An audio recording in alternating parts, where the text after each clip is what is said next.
Assalamualaikum warahmatullahi wabarakatuh. Bertemu sekali lagi kita pada hari ini dengan tajuk pelajaran sirah iaitu tajuk Nabi Hud alaihi salam. Ya, di mana tajuknya ialah diutus kepada kaum Ad. Maknanya Nabi Hud ini diutuskan oleh Allah kepada kaum Ad. Ya. Kita lihat dulu siapakah dia Nabi Hud. Nama sebenarnya ialah Hud bin Saleh bin Arfakhsas bin Sam bin Nuh alaihi salam. Ya, maknanya dia adalah keturunan kepada Nabi Nuh alaihi salam. Ya, baginda diutus kepada kaum Ad yang tinggal di bukit pasir antara Aman dan Hadramaut. Ya, ini dia tempat tinggal dia.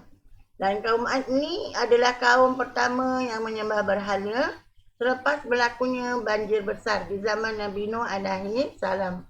Sebagaimana firman Allah dalam surah Hud, Bismillahirrahmanirrahim. Wa ila adin aqahum huda. Qala ya qaumi abudullaha ma lakum min ilahin ghairuh. In antum illa muftarun. Sadaqallahul azim.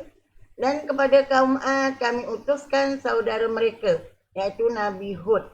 Ia berkata, ia ni ialah orang-orang yang pengikut Nabi Hud lah ya.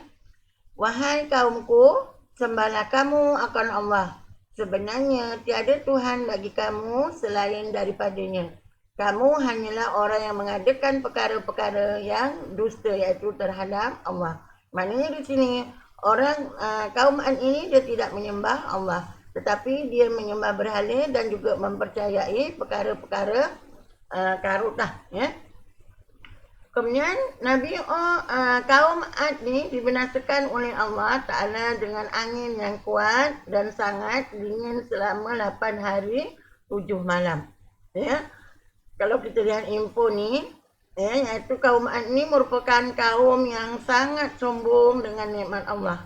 Ya, itu sifat dia. Ya. Kemudian Nabi Hud alaihissalam membawa kaumnya yang beriman berhijrah ke Hadramaut. Nabi Hud alaihissalam wafat dan dimakamkan di situ, iaitu di Hadramaut. Ya, antara kelebihan kaum Nabi Nuh ni, kaum Nabi Ad, kaum Ad ni ialah kelebihannya ialah menguasai kemahiran seni bina. Mereka dapat membina bangunan pencakar langit, rumah dan juga istana-istana. Sebab itulah dia sombong. Ya, pada zaman Nabi Hud terdapat bangunan-bangunan yang tinggi-tinggi dan besar-besar kerana kelebihan kaumnya, ya, iaitu yang menguasai seni bina dan juga ukiran. Ya. Okey, seterusnya hari ini kita belajar dengan tajuk Nabi Saleh alaihi salam. Di mana Nabi Saleh alaihi salam ini dikurniakan mukjizat iaitu dengan keluar unta betina dari celah-celah batu besar. Nama sebenar Nabi Saleh iaitu Ubaid bin Masih bin Ubaid bin Hadir bin Samud bin Asir bin Iram bin Nuh. Kaumnya dikenali sebagai kaum Samud. Jadi kalau ditanya, Nabi Saleh diutuskan kepada kaum apa? Iaitu kepada kaum Samud. Tadi Nabi Hud kepada kaum Ad. Ya. Nabi Saleh kepada kaum Samud. Nabi Saleh alaihissalam diutuskan untuk berdakwah kepada kaum Samud yang tidak menyembah Allah. Ya. Jadi setiap apa yang dah maknanya macam ni lah.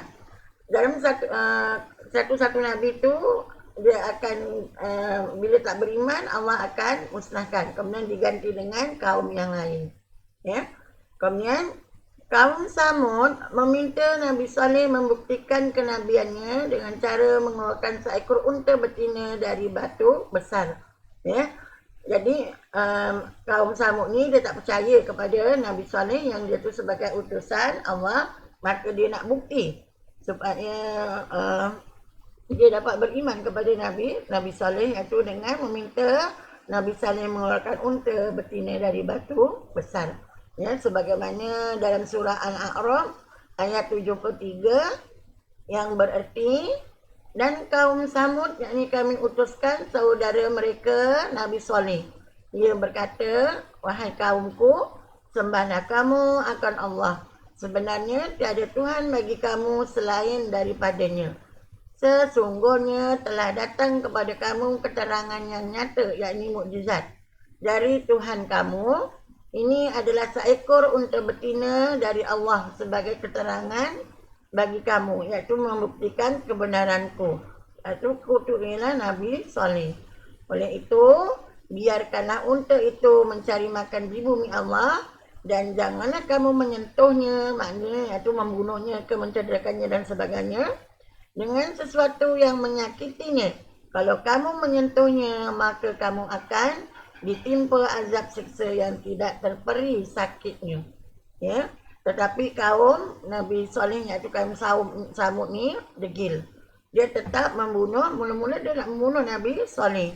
Kemudian dia bunuh pula, dia dapat Allah selamatkan Nabi Saleh.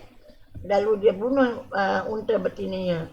Jadi ni kaum Samud membunuh unta tersebut, maka Allah Ta'ala menurunkan azab kepada kaum Samud yang tidak beriman.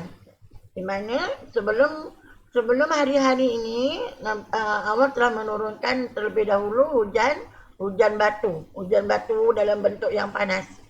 Ya, kemudian hari pertama warna penduduk-penduduk Samud ataupun Samud berwarna kekuning-kuningan. Pada hari kedua warnanya berubah, iaitu menjadi merahan.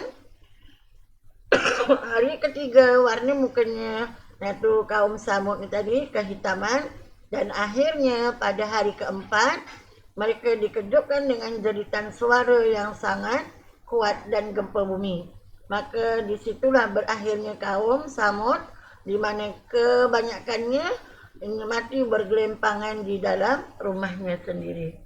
Ya, itu kisah Nabi Saleh alaihi salam.